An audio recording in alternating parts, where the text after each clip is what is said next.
मैं आपका टीचर नरेश कुमार आपका हार्दिक स्वागत करता हूं आज के ऑनलाइन क्लासेस में। तो आज का हमारा टॉपिक है पास्ट इंडेफिनिट टेंस। अभी तक प्रेजेंट के चारों टेंस हम पढ़ चुके थे। आज का हमारा जो नेक्स्ट टॉपिक बना है ये बना है पास्ट इंडेफिनिट टेंस पर। तो आज हम इसके बारे में डिस्कशन करेंगे। सबसे पहले हम इसकी वाक्य पहचान जान लेते हैं। तो इसकी वाक्य पहचान यदि हिंदी में बात करें तो हिंदी वाक्यों के अंत में प्राय ता था, ती थी, ते थे, इसके अलावा कुछ ध्वनियां भी आती हैं, या है, पी है, ये है आदि। ये ध्वनियां या शब्द किसी वाक्यों के अंत में पाए जाते हैं तो हम उसे सीधे तौर पर कह सकते हैं कि वो पास्ट इंडेफिनिट टेंस को व्यक्त करता है और प्राय ऐसे सेंटेंस इसी टेंस के अंतर्गत आते हैं। अगर हम बात करें इंग्लिश सेंटेंसों की तो इंग्लिश सेंटेंस को यदि हम पहचानने का तरीका देखें तो जिन वाक्यों के अंदर टाइम नेटवर्क के रूप में yesterday, ago, once, some time back, day before, in 2002, इसका मतलब यहाँ पर ये है कि इन शब्द के तुरंत बाद कोई भी भूतकाल की सन दे दी गई हो। जैसे अब वर्तमान में 2020 चल रहा है, उससे पहले की जितनी भी सन है 2019, 17, 18, उससे पहले की कोई भी सन यदि इन लगा करके दे दी जाती है तो निश्चित रूप से वो पास्ट इंडेफिनिट टेंस को व्यक्त करता है। इसके अलावा लास्ट शब्द के तुरंत बाद भी अगर कोई समय दिया गया हो तो वो भी हमेशा पास्ट इंडेफिनिट टेंस को व्यक्त करते हैं। जैसे last day, last week, last month, last year. इसके अलावा last Sunday, last Monday, last night, ऐसे शब्द भी आ सकते हैं। और एक शब्द है लॉन्ग एगो। अगर ये शब्द किसी इंग्लिश वाक्य के अंदर पाए जाते हैं तो निश्चित रूप से हम ये समझ सकते हैं कि वो वाक्य है पास्ट इंडेफिनिट टेंस का हो सकता है। अब हम बात करते हैं इसकी हेल्पिंग वर्ब की। तो इसकी जो हेल्पिंग वर्ब है, हेल्पिंग वर्ब इसकी केवल एक है जो है डिड, जो कि सभी सब्जेक्ट के साथ, ऑल सब्जेक्ट्स, सभी सब्जेक्ट के साथ यूज ली जाती है। सभी सब्जेक्ट के साथ इसी का यूज लिया जाता है। लेकिन इस हेल्पिंग वर्ब में एक विशेष बात क्या है कि इसका यूज अफर्मेटिव सेंटेंसेस में यानी कि साधारण वाक्यों में यूज नहीं किया जाता है। साधारण वाक्यों में हम हमेशा मेन वर्ब की सेकंड फॉर्म का यूज लेते हैं। जब डिड हेल्पिंग वर्ब का प्रयोग आएगा तब हम मेन वर्ब की फर्स्ट फॉर्म यूज लेंगे। लेकिन अफर्मेटिव सेंटेंसेस में क्योंकि डिड का यूज नहीं होता है तो इसलिए हम मेन वर्ब की सेकंड फॉर्म का यूज लेंगे। तो ये है कि इसकी हेल्पिंग वर्ब जिसका यूज अफर्मेटिव सेंटेंस में नहीं होता है। अब हम देखते हैं इसकी वाक्य रचना यानी कि सिंटैक्स। सिंटैक्स वाक्य रचना में अगर हम सबसे पहले वाक्य के बारे में देखें तो बात करते हैं हम अफर्मेटिव सेंटेंस की। अफर्मेटिव सेंटेंस की बात करें तो अफर्मेटिव सेंटेंस जो होते हैं उनकी वाक्य रचना में सबसे पहले क्या आता है, सब्जेक्ट प्लस, क्योंकि हेल्पिंग वर्ब इसमें यूज नहीं ली जाती है तो मेन वर्ब की सेकंड फॉर्म इसमें यूज ली जाती है। इसके बाद आ जाता है ऑब्जेक्ट और अदर वर्ड, अगर कुछ ट्रांसलेट करना बच गया हो तो, और लास्ट में फुल स्टॉप। ये होती है एक साधारण वाक्य यानी अफर्मेटिव सेंटेंस की वाक्य रचना। जैसे हम एग्जांपल्स देख लेते हैं कि एग्जाम में कैसे आते हैं और how can we fill the blanks, हम रिक्त स्थान कैसे भर सकते हैं। जैसे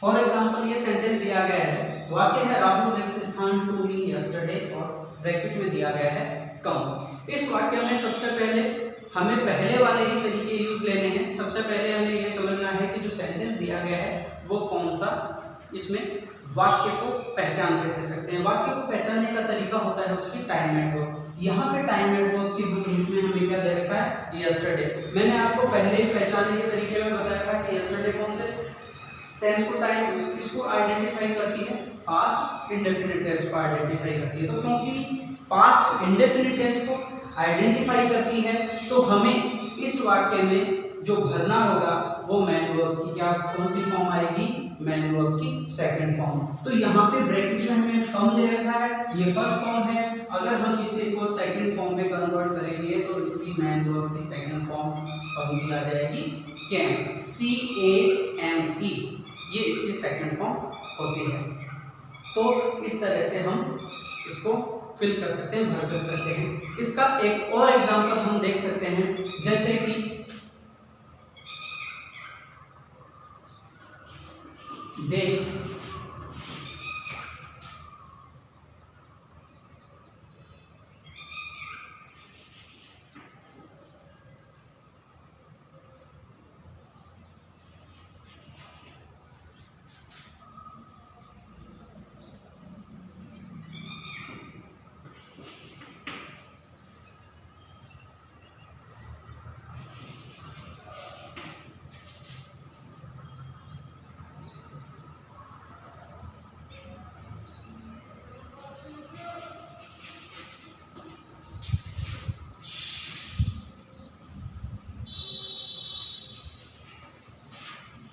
फॉर एग्जाम्पल ये सेंटेंस है, दे रिक्त स्थान it to me last month, और हमें ब्रैकेट में दिया गया है गिफ्ट। यहाँ पर भी सेम ही चीज हमें करनी है। सबसे पहले वाक्य को पहचानना है कि उसके अंदर वाक्य पहचान क्या दी हुई है।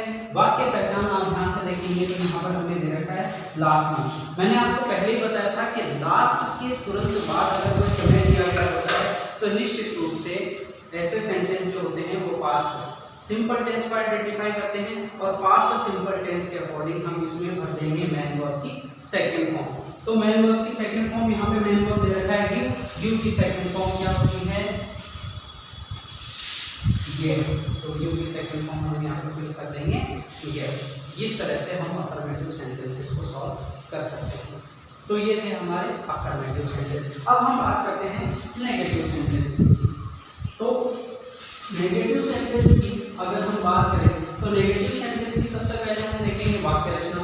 वाक्य रचना में सबसे पहले वाक्य रचना में आता है सब्जेक्ट। सब्जेक्ट के तुरंत बाद आती है हेल्पिंग वर्ब। अब हेल्पिंग वर्ब यानी डिड का यूज होने लग जाएगा नेगेटिव सेंटेंस। इसके बाद अगर यहाँ पर हेल्पिंग वर्ब आ गई तो हम यूज लेंगे नॉट का। नॉट के बाद में वर्ब की फर्स्ट फॉर्म आने लग जाएगी। जैसे ही वाक्य नेगेटिव में चेंज होगा या इंट्रोगेटिव में चेंज होगा मैन वर्ब की फर्स्ट फॉर्म आने लग जाएगी। इसके बाद ऑब्जेक्ट और कुछ ट्रांसलेट करना बच जाए तो अदर वर्ड और लास्ट में फुल स्टॉप। ये होती है एक नेगेटिव सेंटेंस की वाक्य रचना। एग्जाम्पल देख लेते हैं। फॉर एग्जाम्पल हमें एक सेंटेंस दे दिया जाए, कविता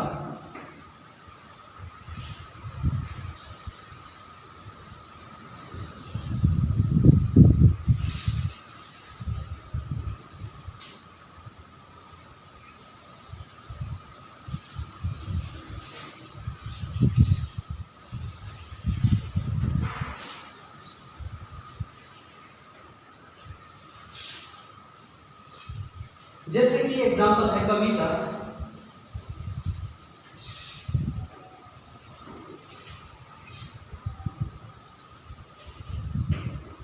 कविता रिक्त स्थान देयर लॉन्ग एगो और नॉट लिव। अब यहाँ पे नॉट लिव देयर का इट मींस हमें इसको कौन सा सेंटेंस बनाना है, नेगेटिव सेंटेंस बनाना है। तो नेगेटिव सेंटेंस के अकॉर्डिंग सबसे पहले हम क्या करेंगे कि देखेंगे कि वाक्य कौन से टेंस का है। नेगेटिव सेंटेंस तो है लेकिन कौन से टेंस का है ये देखने के लिए हम देखेंगे इसकी वाक्य पहचान। तो यहाँ पे वाक्य पहचान के रूप में टाइम एडवर्ब दे रखी है हमें लॉन्ग एगो। लॉन्ग एगो कौन से टेंस को आइडेंटिफाई करती है, पास्ट इंडेफिनिट टेंस को। पास्ट इंडेफिनिट टेंस को व्यक्त करती है, आइडेंटिफाई करती है। तो हम सबसे पहले यहाँ पे लिख देंगे हेल्पिंग वर्ब के रूप में डिड, फिर हम लगा देंगे यहाँ पे नॉट, और क्योंकि यहाँ पे लिव दे रखा है तो हमें भी मैन वर्ब की फर्स्ट फॉर्म ही लगानी है तो लिव का लिव लिख देंगे, आ जाएगा डिड नॉट लिव। ये हमारा नेगेटिव सेंटेंस का एक एग्जांपल है। अब हम देखते हैं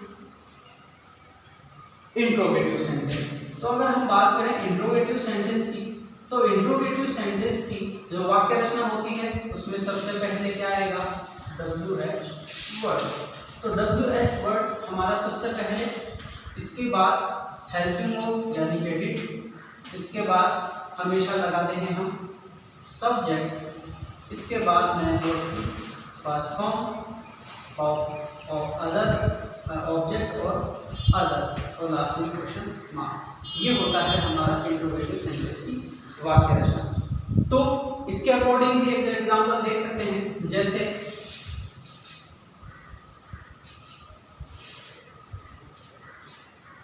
फॉर एग्जांपल एक वाक्य है वेयर, रिक्त स्थान,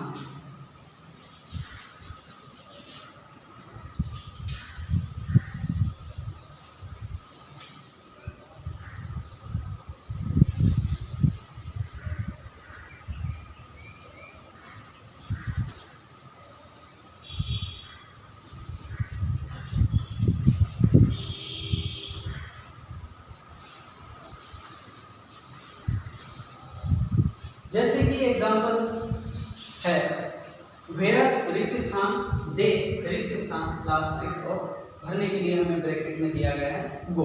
तो सबसे पहले हम देखेंगे इसकी टाइम एडवर्ब। टाइम एडवर्ब हमें दे रखी है लास्ट नाइट। तो लास्ट नाइट हमेशा लास्ट प्लस टाइम इसको व्यक्त करता है पास्ट इंडेफिनिट को, जैसा कि यहाँ पे हमने देखा था। तो पास्ट इंडेफिनिट टेंस हो गया। तो सबसे पहले यहाँ पे हमें क्वेश्चन मार्क दे रखा है, इट मींस हमें इसे कैसे चेंज करना है, पास्ट इंडेफिनिट के इंट्रोगेटिव सेंटेंस के अकॉर्डिंग हमें इसे बनाना है। तो सबसे पहले यहाँ पे पहला जो रिक्त स्थान दे रखा है उसमें हम भर देंगे डिड, और जो दूसरा वाक्य में रिक्त स्थान दिया गया है हम उसमें मैन वर्ब के फर्स्ट फॉर्म भर देंगे, आ जाएगा वो।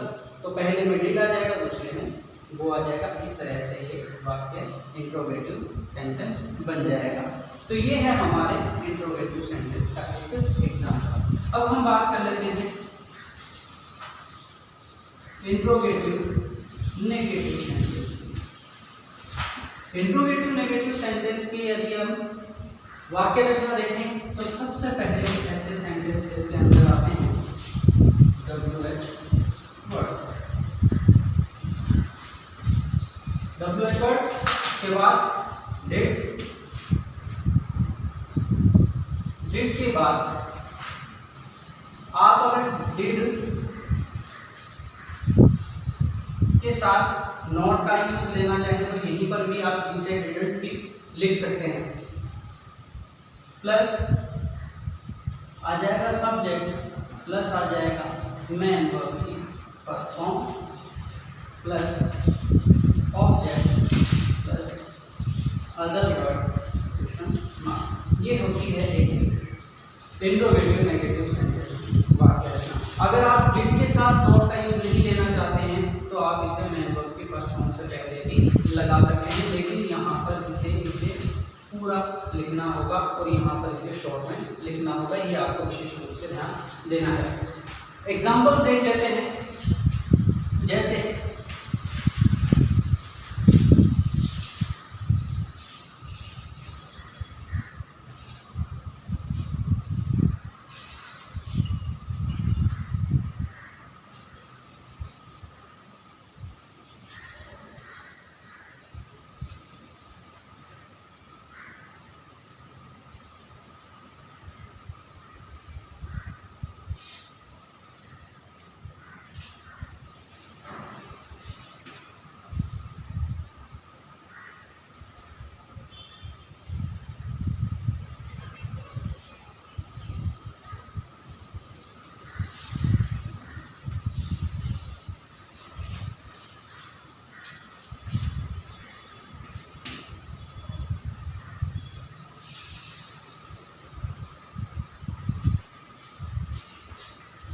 फॉर एग्जाम्पल ये एक सेंटेंस है, वाई रिक्त स्थान, बी रिक्त स्थान, चूज लास्ट संडे, और रिक्त स्थान में भरने के लिए दे रखा है नॉट रिवील। रिवील का अर्थ होता है उगलना, उजागर करना इत्यादि। तो इस सेंटेंस को यदि हम फिल करेंगे तो सबसे पहले इसमें भी हम इसकी वाक्य पहचान देखेंगे। वाक्य पहचान हमें क्या दे रखी है, लास्ट संडे। मैंने आपको बताया था कि लास्ट शब्द के तुरंत बाद अगर कोई समय दिया गया है तो निश्चित रूप से वो करता है पास्ट इंडेफिनिट टेंस को, तो हमें इसे पास्ट इंडेफिनिट टेंस के अकॉर्डिंग ही फिल करना है। तो पास्ट इंडेफिनिट टेंस के अकॉर्डिंग यदि हम फिल करेंगे तो सबसे पहले हम यहाँ पर लगा देंगे, अगर डिड लगाना चाहते हैं तो डिड लगा सकते हैं, और डिडंट लगाना चाहते हैं तो डिडंट भी लगा सकते हैं। अगर डिडंट यहाँ पे लगा देंगे तो नॉट यहाँ पर यूज नहीं लेना है, कि आपको विशेष रूप से ध्यान रखना है। फिर रिवील दे रखा है, हमें भी यहाँ पर हमेशा कौन सी फॉर्म लगानी होती है मेन वर्ब की, फर्स्ट फॉर्म। तो रिवील की जो फर्स्ट फॉर्म होती है वो रिवील ही होती है, तो इस तरह से रिवील का रिवील आ जाएगा। तो ये थे इंट्रोगेटिव नेगेटिव सेंटेंस का एक एग्जांपल। तो आज के लिए आज का जो आपका ये पास्ट सिंपल टेंस है ये आपका कंप्लीट होता है। आई होप आपको समझ में आ गया होगा। तो आज के वीडियो में बस इतना ही, मिलते हैं अगले वीडियो के अंदर। धन्यवाद।